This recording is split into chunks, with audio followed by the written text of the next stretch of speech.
예, 의로 후보자님. 네. 서울 송파에서의 안전한 삼선 의원길을 포기하시고 우리 경제의 구원투수길을 선택을 하셨습니다. 인사청문회 법상에 오늘까지가 청문 채택해야 될 의무 기한입니다. 솔직하고 있는 그대로 답을 해주셔서 오늘 청문 보고서가 채택될 수 있기를 희망합니다. 예. 그런데 이제 후보자님에 대해서 딱 발표하고 언론에서 평가한 게 나와 있습니다. 한번 보십시다. 경제통 대화론자, 부총리 정치인 유의로 국회 소통 카드, 박애 선택 정책 실물 정무 3박자. 그 다음부터는 조금 비판적인데 장관 떠났다가 60일 만에 부총리 컴백, 순둥이 백면선생 수비수 관리자, 과다한 욕심 대신 정책 우선순위 정해라, 최경환 따라하기로 경제 살릴 자신이 있나. 이게 이제 언론의 평가입니다. 보시면서 밑부분 예. 후보자님의 돌파력, 추진력 걱정하는 목소리가 있습니다. 어떻게 생각하십니까? 예, 여러 면으로 보실 수가 있으리라고 생각을 합니다. 제가 하여튼 성실하게 필요할 때는 추진을 하고 돌파란 표현을 꼭 쓸 수가 있는지는 모르겠습니다만은 그런 것이 필요할 때는 그렇게 하도록 하겠습니다. 아마 돌파라는 것은 무슨 돌파를 하자는 그런 것보다는 적극적으로 대화에 나서서 소통을 해서 뭔가를 이뤄내라는 뜻으로 그렇게 이해를 하겠습니다. 하여튼 예, 후보자의 그런 조언을 제가 마음 깊이 새기도록 하겠습니다. 후보자님의 정책, 실물, 정무, 3박자의 순기능이 나타나는 그런 장관직 수행을 기대를 드립니다. 그리고 이제 정책의 일관성을 강조하다 보니까 그 초이노믹스지요. 그걸 이제 강조하는 발언에 대해서 언론에서는 좀 차별해야 된다. 구조개혁적으로 가야 된다. 이렇게 지적하고 있는데 어떻게 생각하십니까?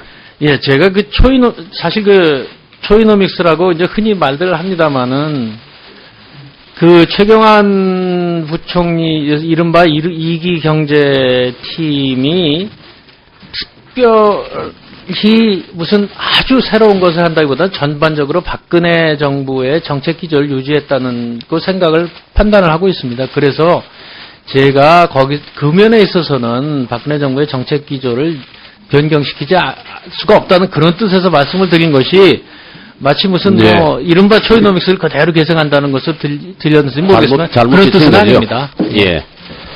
제가 이제 부총리 후보자님을 30년 가까이 옆에서 봤는데 정책, 실물 그리고 정무 3박자가 잘 조화를 이루자면은 축구로 말하면은 국무위원들 간에 볼백업 잘하고 그리고 봐서 슈팅 찬스가 생기면은 돌파 의지도 보이고 예를 들면 박지성, 이영표 이런 선수의 역할을 해야 된다고 봅니다. 어떻게 하시렵니까? 예, 사실 정책, 실물, 정무를 다 구비하신 우리 김광림 의원님이 그렇게 지적을 해주시니까 잘 받아들이겠습니다. 말씀하신 대로 미들필더로서 필요하다면 물론 기본적으로 중원에서 조율을 하고 필요하다면 공격에도 가담하고 또 필요하다면 수비에 가담하는 그런 자세를 임하겠습니다. 예. 그 다음 이제 SOC 농림 쪽의 투자에 대해서 질문 드리겠습니다.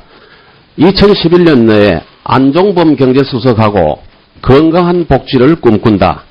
이 책에서 급하지 않은 SOC 투자 등 다른 예산을 줄여서 복지 확충을 위한 재원을 마련해야 된다. 국토부 장관님 지적했습니다. 지금도 그렇게 생각하십니까? 예, SOC 투자가 많이 되어 있는 것도 사실이고 해서 급하지 않은 부분에 대해서는 복지 지출은 의원님 아시다시피 계속 늘어나게 되어 있기 때문에 그것에 대한 재원은 그렇게라도 마련해야지. 그림을 한번 봅시다. SOC를 줄이더라도 이 그림을 보면은 우리나라의 고속도로 1위, 국토 3위, 철도 6위, G2N입니다. 그런데 보면은 L자로 되어 있지 오른쪽 위는 텅 비어 있어요. 예. 그 다음 그림 봅시다. 고속도로도 마찬가지입니다. 예. 그 다음 그림 봅시다. 현재 고속도로가 조금 선이 그어갑니다만은 U자, 그러니까 네, 그 의원님이 이런 지적을 많이 하신 것을 알고 있고요. 제가 SOC 투자를 줄여서라도 한 것은 SOC 투자에서 마구잡이로 아무거나 줄이지 않는 것은 물론 아닙니다. 납부된 부분이라든가 꼭 해야 되는 것은 당연히 국가가 투자를 해야 된다고 저는 생각을 합니다. 네. 다음은 김영록 의원님 질의해 주시기 바랍니다. 예, 우리 유일호 부총리 후보자님 제일 뭐랄까 특장이라 할까 한 게 융하다, 유연하다, 상대방의 협조를 얻으시는데 굉장히 유리한 분이다 이렇게 생각을 합니다. 그런데 지금 오전에 이제 여러 의원님들 질문 가운데 단기적인 재정 확대나 뭐 단기 대응들은 좋지 않은 거고 구조개혁해라 뭐 이렇게만 얘기하는 것 같아요. 그런데 실제로 단기 대응도 하나도 버릴 게 없습니다. 네. G2 리스크, 미국발 금리 인상, 중국발 주가 폭락, 노동개혁 5법, 경제 활성화법, 내수 회복 무역 1조 달러 제도약, 3% 경제 성장 달성, 이런 것들은 당연히 해야 되는 겁니다. 그렇습니다. 이게 재정정책이 됐든지 통화가 됐든지 그러면서 이제 최 부총리가 하셨던 거에 더해서 이렇게 좀 하신다고 하면은 4대 부문 개혁, 국가 채무관리, 재정 건전성, 창조경제 성과 상출, 신성장 동력 확보, 그다음 저출산 고령화 대응 해야 될 것들이 굉장히 많습니다. 그런데 이 가운데서 관계장관님, 직원분들 1대1로 만나고 해서 설득시켜 나가는 그런 노력이 필요하다. 특히 여당 의원님들은 전부 다 뭐 같이 모여가지고 그냥 뭐 한복 설명하고 그래도 좋은데 야당 의원들한테는 1대1로 예. 좀 찾아가서 예. 좀 설명드리고 네. 협조를 얻어야 된다고 보는데 각오를 한 말씀 해주십시오. 예, 뭐 의원님 말씀에 전폭적으로 공감을 합니다. 이게 아까도 잠시 말씀드렸습니다마는 뭐 정의한 나성규 의원님은 뭐 집 앞에 있어라 하시기까지 할 정도로 저희가 이해를 구하는 노력을 많이 해야 된다고 생각을 하고요. 뭐 여당 의원님들한테도 뭐 한 몫에 모여서 하는 식으로가 아니고 정말 그 사실은 국토부 장관을 할 때도 당에 또 보고하는 것도 많이 하려고 노력을 했던 것도 있습니다. 그래서 그런 노력 또 야당 의원님에서 마찬가지로 그 이해를 구하는 그런 자세로 하겠습니다. 1대1로 좀 예, 1대1로 예, 그렇게 하겠습니다. 그리고 FTA를 앞둔 그 농업법은 조금 전에 우리 김영록 의원님도 질의를 하셨습니다만은 지금 중기정에 보면은 농림 예산은 매년 0.5% 줄이고 복지는 5% 늘리고 총지출은 2.6% 늘리는 걸로 되어 있습니다. 예. 금년도에 19조 3천억도 우여곡절 끝에 전년 동기 뭐 약간 이렇게 몇백억 증가시키는 선으로 국회에서 조정되고 했는데 이게 어떻습니까? 복지 재원 조달하기 위해서 SOC 예산을 줄여간다고 하셨는데 농림 예산도 같은 맥락에서 보시는 겁니까? 아니, 그런 뜻은 아니고요. 예. 그 SOC 예산은 어느 정도 이제 아까 말씀드린 것이 어느 정도 우리나라의 SOC 그전에는 굉장히 급격하게 SOC 예산 의원님 잘 아시지만 SOC 늘어났지 않습니까? 그런 것은 이제 할 것이 그럼 아니다라는 SOC 뜻이었고요. 수준으로까지는 농업은 아니고 예. 적어도 농업은 줄이지 않겠다. 이거는 하실 수 있나요? 지금 뭐 국가재정 운영계획에 있는 그런 정도의 것은 지켜야 된다고 생각을 하고요. 아니 의원님, 그게 마이너스 줄이는 걸 되는데요. 근데 금년에는 우여곡절 끝에 줄이지 않았어요. 예, 예. 그리고 이제 농업 쪽에도 이 전임 최 부총리도 말씀하셨습니다만 농업 예산은 줄이지 않는 수준으로 최대한 노력하되 다만 구조에 있어서는 예. 농업보다는 농촌으로 예. 그리고 특히 논농사보다는 밭농사 쪽으로 예. 해서 밭기반 정비율이 논보다는 훨씬 떨어지고 기계화율도 논은 거의 다 끝나는데 밭은 50여 %밖에 되지 않거든요. 네네. 이런 쪽으로 예산이 변경이 돼야 된다. 구조가 바뀌어야 된다. 예. 하는데 동의를 하셨는데 예. 우리 유 부총리는 어떻게 생각하시나요? 예, 저도 오늘 준비를 하면서 보고를 많이 받고 그랬습니다. 이제 그 기조가 맞다고 보고 이거야말로 전임 팀의 기조를 물려받을 부분이라고 생각을 예. 합니다. 예. 예, 농업 예산 줄이지 않고요. 예. 그리고 김영록 의원님 마지막 부분 굉장히 중요한 부분 부총리께서 시간이 없으셔서 좀 답변을 좀 흐리셨는데 네. 금년도 쌀 소매량 20만 톤 추가 적극적으로 검토하시겠습니까? 예, 그것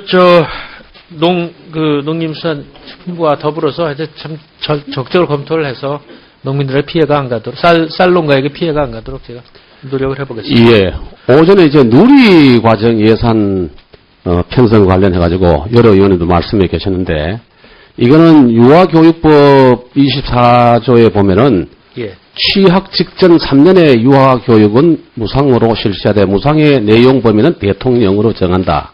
예. 이걸 받아가지고 교육부와 보건복지부 장관이 협의하여 정하는 공통의 누리과정을 제공받는 유아. 그래서 대상을 명백히 했고 예. 교육교부금 시행령 4조에서는 기준재정 수요 책정할 때 예. 이때는 누리과정을 제공받는 만 3세 이상의 유아 수는 산정 기준에 되었거든요. 네. 그리고 보육료 정산할 때는 남거나 부족한 금액은 지원을 해주는데 재원으로 지원해가지고 2013년부터 쭉 해가지고 바로 누리 예산은 지원하지 않았지만은 목적 예비비를 작년에는 5천억, 금년에는 3천억 네. 이렇게 해서 지원해주고 있거든요. 예. 예. 근데 이렇게 쭉 하고 있는데 왜 그러면 이렇게 편성을 안 하고 하는 논란이 불거졌다고 보시는가요? 예, 그렇죠. 법에 분명히 이것은 교육으로서, 누리과정의 교육으로서 되어 있기 때문에 이것은 교육감님들의 본연의 의무라고 인식을 하셔야 되는데 이것을 국가의 사무 아니냐 이렇게 해서 전액 국가가 해야 된다 이런 논쟁이 있었던 것 같습니다. 그런데 다시 말씀을 드리지만 지금 의원님이 지적하신 바와 같이 그 법령에 의해서 이것은 교육재정 교부금으로 충당을 하게 되어 있고 그래서 교육재정 교부금이 정상 교부가 되었기 때문에 교부가 이제 앞으로 다 되기 때문에 그것에 의해서 해야 된다. 이것이 맞다 이렇게 생각을 합니다. 네, 수고하셨습니다. 다음은 신계륜 의원님 질의해 주시기 바랍니다. 예. 아마 두 분의 발언 내용이 상호 연관성이 있다거나 그 다음에 우리 가까스로 이끌어오는 회의 진행 과정에서 숙지된 상황이 아니었다는 거는 양쪽에서 다 이해를 할 겁니다.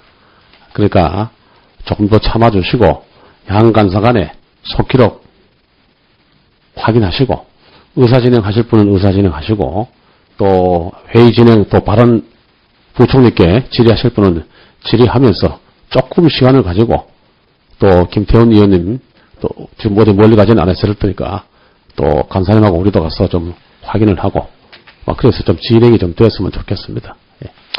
예. 그러면은 정해를